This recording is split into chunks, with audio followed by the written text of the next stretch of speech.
ini ada tips dan penanganan dan menyimpan daging. Yang pertama adalah pastikan daging jangan sampai dicuci. Ya, sebelum disimpan itu jangan dicuci. Ya. Nah, jika kita mencuci sabun itu atau mencuci daging itu, gitu ya, dengan keran, bisa jadi ya kuman yang ada dalam keran itu yang ada dalam air itu sehingga dan tinggal di pori-pori daging dan ini akan merusak kualitas daging. Ya. Jadi untuk mencucinya daging itu ya pastikan cucilah daging itu ketika akan dimasak. Nah, tapi kalau misalnya dagingnya kotor gitu ya, itu kan berarti salah penanganan ya. Bisa ada pasir-pasirnya. Ya udah langsung dicuci dan langsung dimasak. Nggak boleh dimasukin freezer. Ya, itu yang pertama.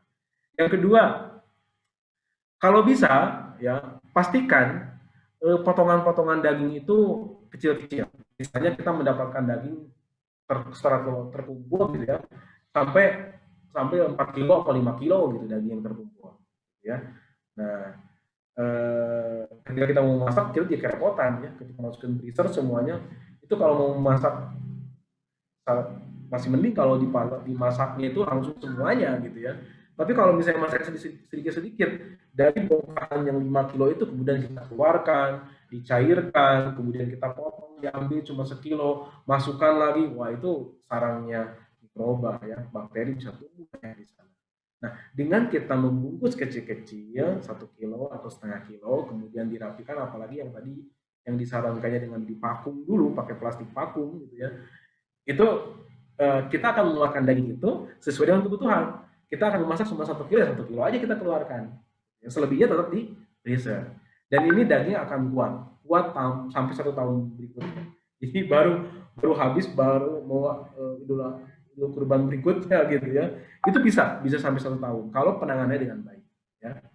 Kemudian yang ketiga, nah jadi sebelum daging itu masuk freezer, yang harus dilakukan adalah daging itu disimpan dulu di kulkasnya, suhu 4 derajat.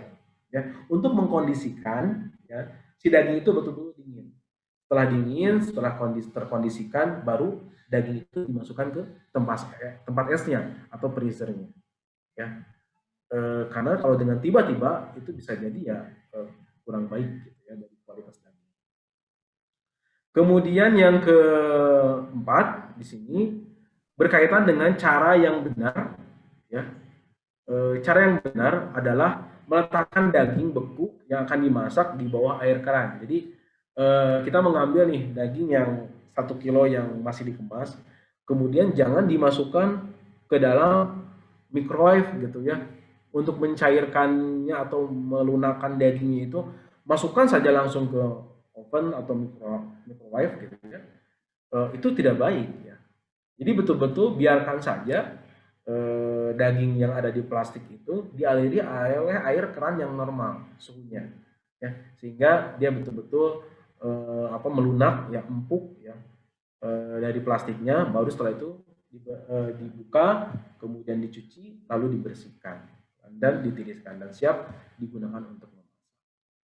Jadi itu tipsnya ya. Jadi biar awet daging yang kita peroleh selama proses penyembelihan atau proses idul kurban, dan tentunya kita akan mendapatkan daging itu betul-betul halal dan thayyib, karena satu kesatuan halal dan thayyib itu harus kita laksanakan dengan baik sehingga ini akan berkorelasi atau berkaitan dengan ibadah kita tentunya ya, ibadah yang diterima oleh Allah Subhanahu wa taala dengan menerapkan prinsip-prinsip kehalalan thayyiban dari daging